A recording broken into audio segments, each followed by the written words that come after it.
자, 이번 시간에는 쿠버네티스를 설치할 겁니다. 도커 데스크탑을 깔아놨잖아요. 여기다 이제 추가하는 것이죠. 쿠버네티스를 설치한 다음에 우리가 확인해야 되는 건 kubectl이라고 합니다. 이게 가장 중요한 명령어예요. 네. 그래서 이 명령어가 동작하게끔 해줘야 됩니다. 네. 자, 우선 쿠버네티스를 설정하는 거는 두 군데서 하실 수가 있어요. 하나는 이렇게 왼쪽에 보시면 쿠버네티스 메뉴가 아예 빠져 있거든요. 그리고 또 하나는 오른쪽 상단에 보시면 세팅즈라는 게 있어요. 네, 여기에서도 하실 수 있습니다. 자, 그래서 이제 여기 메뉴에 보시면 Create Cluster라는 이 버튼이 보이시죠? 이 클러스터가 뭐냐면 단지 이런 얘기 좀 들어보셨죠? 뭐 반도체 클러스터 뭐 이런 거. 이 클러스터라는 게 이제 묶음이에요. 그래서 약간 항구같이 모여있는 애들을 클러스터라고 보시면 되고, 그 안에 막 배들이 있잖아요, 우리가. 그 배들이 이제 나중에 파드라고 얘기를 하는 겁니다.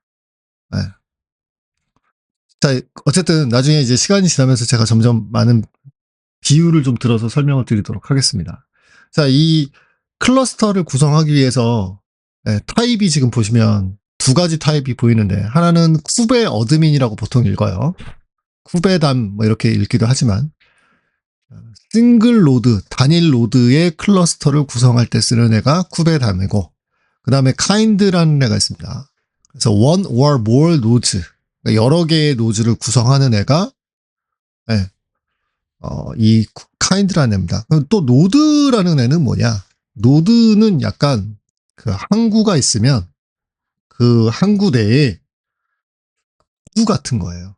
그러니까 항구보다는 좀 더 작은 개념을 노드라고 보시면 돼요. 네. 그런 애들이 있습니다. 그래서 근데 이제 저희 같은 경우는 실습을 할 거니까 도커 데스크탑 내에서는 쿠베 어드민을 이용하는 게 좀 편합니다. 그래서 쿠베 어드민을 이용해서 인스톨을 하시게 될 건데, 이렇게 인스톨을 하고 나면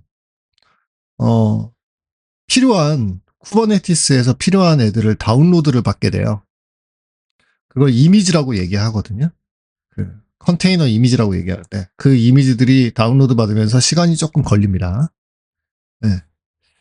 자, 이렇게 해서 설치가 다 끝나시면 지금 보시다시피 이런 화면을 보시게 되는데요. 지금 클러스터가 있고, 그죠? 노드는 하나가 있고, 쿠버네티스의 버전은 지금 이렇게 돼 있고.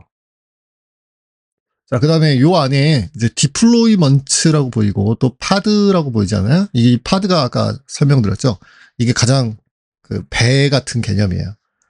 네, 그래서 쉽게 말하자면 약간 얘네들의 동작 방식은 뭐냐면, 우리는 지금까지 어플리케이션을 직접 운영체제를 이용해서 띄우거나 아니면 뭐 자바 벌추얼 머신 같은 거 위에다가 띄우는 방식을 사용하잖아요.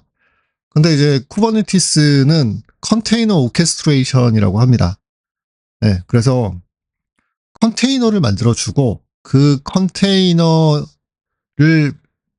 파드라는 배에다가 실어가지고 배들이 떠다니는 거야.